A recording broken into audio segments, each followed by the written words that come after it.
Good afternoon. I'm Elizabeth Fenner. I'm a third-year law student here at UT and a second semester participant in our law school's Community Development Clinic. The Community Development Clinic is one of 17 clinical programs at the law school, and those programs provide free legal services to clients who qualify through legal aid and give students an opportunity to get some practical skills and work with real-life clients before graduating. Our clinic in particular works with primarily nonprofits and small businesses in the Austin area and surrounding areas, and we work on projects that encourage sustainable economic development in the area, and we do work on things like contract issues, corporate governance type issues, as well as things like tax and real estate issues. So today I'll be speaking to you about our work in the Rancho Vista community.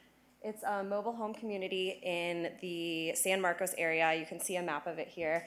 It's a high-density area of about 3,600 people living there, a lot of families with multiple school-aged children, small lots in this kind of grid-like layout, and many of these lots actually have more than one mobile home structure.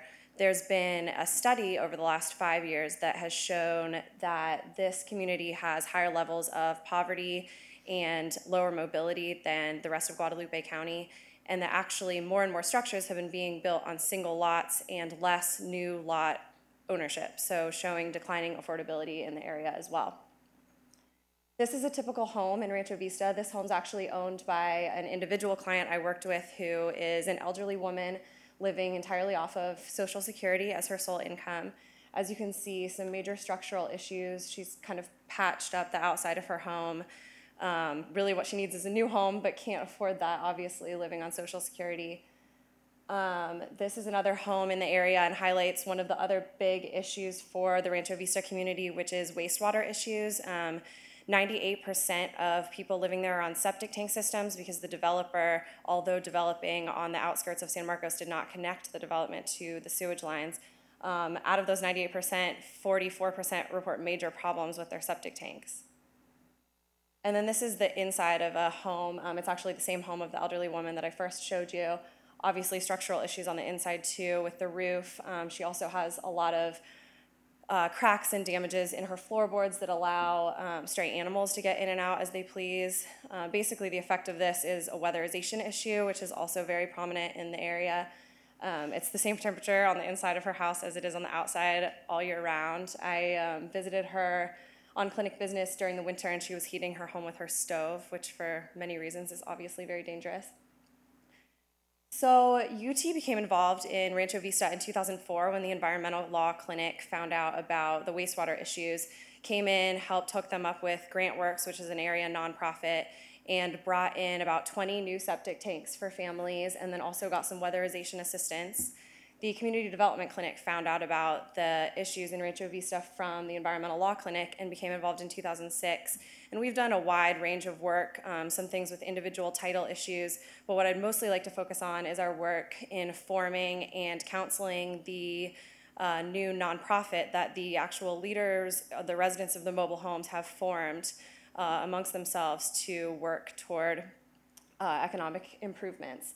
We also got the help of the LBJ school. Professor Peter Ward and his students did an extensive study in 2010 and produced a report on the major issues in the area and how they can be addressed through community development, and also how issues of economic sustainability can be coupled with issues of environmental sustainability and how both goals can be met at the same time. So we have been working with the nonprofit to try and educate them about how those two goals can coincide and to move forward on both together. This is a picture of the booth that the nonprofit had at a area resource fair. They were signing up members and also distributing information about social services in the area.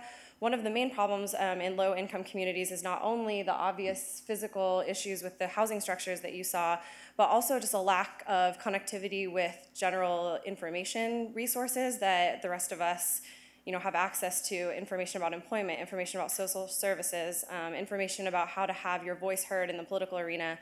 And low-income communities like Rancho Vista are typically do not have access to those same resources. So the hallmark of community development work is to increase that access and to increase awareness of the way that collective efforts can utilize social resources and political resources.